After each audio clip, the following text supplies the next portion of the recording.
Alright guys, welcome to another episode of 5 Minutes with Mike. I am your host, Michael Beckford, and this is my first episode recording in my brand new 2026 Wildwood FSX 174 DBLE RV.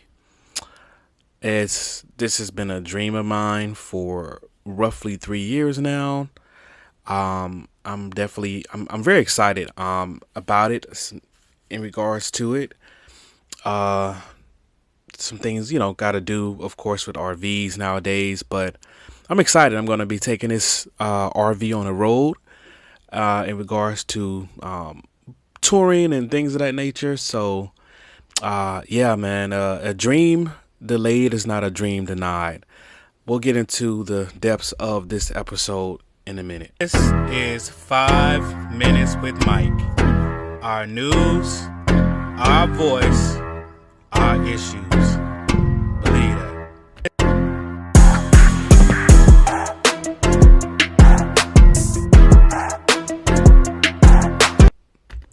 All right, in this particular episode, we're going to talk about Petty Pete. For those of you who do not know who this guy is, he is the Secretary of Defense, aka what Trump renamed without Congress approval. So more likely, once Trump gets out of office, that'll be reversed.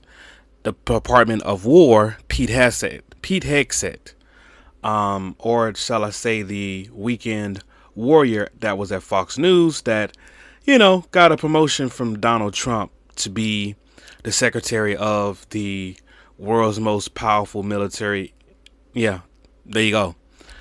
So if we want to talk about merit, because that's what this topic is all about, then you have to look no further at the fact that there were way more individuals that was qualified to be the Secretary of Defense, which is the name that is known for. Like I said, either way, there were way more people that were qualified to be in the position of Pete Hegseth. But because of, Donald Trump being able to choose, of course, his cabinet, and, a guy like Pete Hegseth every weekend was glazing, pretty much glazing Donald Trump every time he had an opportunity. So Trump was like, hey, let me make this guy my, my Secretary of Defense. He went to the military and he should know all about it. Well, there are generals and four-star generals and others that way more. I mean, just think about people like Colin Powell. You know what I'm saying? Way more qualified to be Secretary of Defense than Pete Hegseth. And I love the fact that SNL, Saturday Night Live, has made so much fun of Petty Pete, good old Petty Pete. And it just shows like his ignorance, his willful ability to just be a jerk at times and to not read the room is one of the reasons, SNL tends to make fun of him. So in this topic, which is disturbing and should disturb anyone that's serving in the armed forces, especially if you're black and female, there's been a recent report that Pete Hegseth denied the promotion of 4 officers, okay? 4 that, and he's, basing it off of what he's claiming to be woke.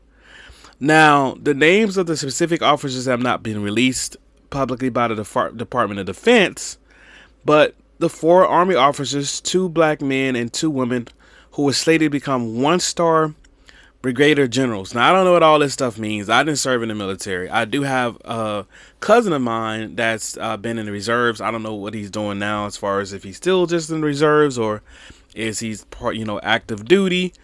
But he's the, closest to, someone in my family that I know that serves in the military. And there could be other people in my family that's in the military. I don't know. Of course, I pray for our troops. I wish them well. I think this war in Iran is just lunacy. the way that Trump has handled it, his lunacy. It's going to be in one of my videos. All out of credit once approved for a room near you. Locations and restrictions apply. Hit the link below and get approved for your next room. Now, do you have a vacant home that's been listed on the market forever? Make money from your home today using Padsplit. Earn passive income and make it a Padsplit home today. Link in the description below. In regards to Taco, Trump always chickens out. So yeah, that video is going to be up as well. But anyway, in the matter of Petty Pete, this is not normal. Obviously we know a lot of stuff that Trump and his regime has been doing is not normal. And then what we see where Petty Pete has suppressed the press from the Pentagon, wanting to vet what news organizations can say, what journalists can say, and we want to see what you do. I mean, North Korea style politics when it comes down to U.S. government. Now, mind you, we don't get the truth here when it comes down to major media organizations in regards to what's really going on in the world. And what I mean by that, we get a Substack version of it. Okay, that's the best way to put it. We get just a very minimal version of the truth when it comes down to our own government. And then it's like, I remember a friend told me this years ago, you don't really know what's going on with the U.S. until you step outside of the U.S. And there's a lot of truth to that. The most I've been outside the U.S. is the Bahamas. And that don't really even count. You know what I'm saying? No, it wasn't the U.S. Virgin Islands. It was the Bahamas. But it's very, very Americanized. But I'm still obviously in the Western Hemisphere. But for those of us that, don't have, thousands of dollars in our budget to go to Europe or, some of these other places, I wouldn't want to go to the Middle East right now. It's just a freaking hot war. But for those of us that don't have thousands of dollars to, get a first class flight overseas, well, you can look at other media organizations outside of, the big four. What's the big four? ABC, NBC, CBS, Fox, and look at other networks and really see what's going on when it comes down to the war in Iran and other things when it comes down to world issues. So back to this Petty Pete situation.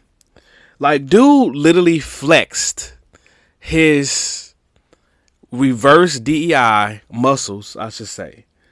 And basically said, nah, I don't want these black folks. No, hell no. I don't want these black folks getting promoted. No. And so this right here, to me, is a big thing because it exposes the truth about what all these anti-DEI warriors have always been about. They don't like when it comes down to equality for those that are less than, or those that have always been treated with a different hand than others. And then when you have a pivotal legislation like the Civil Rights Act that was to balance the levers of power, the Republican Party since that centennial moment, and white evangelical Christians, right, those who call themselves Christians, have always tried to, put together tools to fight against blacks having the right, just the right to move into a step of equality. Okay. And it's always been pushback, always. So even in the military, we've all known this, we had our ancestors, and I'm talking about blacks. Our ancestors have fought in just about every war that the United States have fought, whether forced into war or volunteered from the time of the Civil War, okay, have fought in it, right? And to that perspective, we start thinking about times like in Vietnam and World War I, World War II, blacks went out. There's a famous quote from Muhammad Ali. He said, "I ain't afraid of being calm. I'm afraid of," I'm paraphrasing this, so sorry, but basically saying that the Vietnamese people weren't, and he went to jail because he decided to not to go fight over there in the draft. But anyway, what he was saying was that the Vietnamese people they weren't his enemy. You know what I'm saying? They weren't his enemy when he fought that war. Nah, it was the people that was right here at home. And so the reality of it is, you have these soldiers that went abroad, and we had the Tuskegee Airmen. We had some of the best in elite forces, elite individuals in the military were our ancestors, and they went out and they fought for this country, but they came back, couldn't get the same VA loan as their white brothers in arms. They couldn't get this, the same access to a lot of things because of discrimination. They couldn't get access to things that were, for other vets. And so it's like they came back to a burning house, And we look at it from a moment of history, and then we look at it from a moment of today. These individuals that signed up to serve, to serve to protect the homeland, to protect our nation, you decide to not give them a promotion because of the color of their skin or what's between their legs? Give me a break, Petty Pete. So, yeah, it's a problem. And this was a breaking headline after, from out of the New York Times in regards to this situation that happened. And also there's reported rumors that Donald Trump himself can't imagine seeing himself standing next to a black general. What'd you think about that? Now, that's the same guy, right, that put out this whole New York Times piece in regards to the Central Park Five, or what they like to call themselves now, the Vindicated Five. But yeah, guys, that's the episode. I think that Pete Hegseth is the last individual to talk about woke and DEI, when literally him being picked and chosen by Trump is the exact DEI. You know what I'm saying? Dude was not qualified to be the Secretary of Defense. Not in a million years, for the most part. Like, literally, guys, he was on Fox News as a weekend anchor. Not even full time, but as a weekend anchor before Trump chose him, appointed him in a position that we can all see that he's deeply unqualified for. But yet, the individuals that he decided to resist their promotion by their superiors that was decided to put them up the ranks. Pete Hegseth said, "Nope, no, you're black, you're female, no, I'm good." All right, guys, like and subscribe to this episode of 5 Minutes of Mike. Thank you for listening and watching.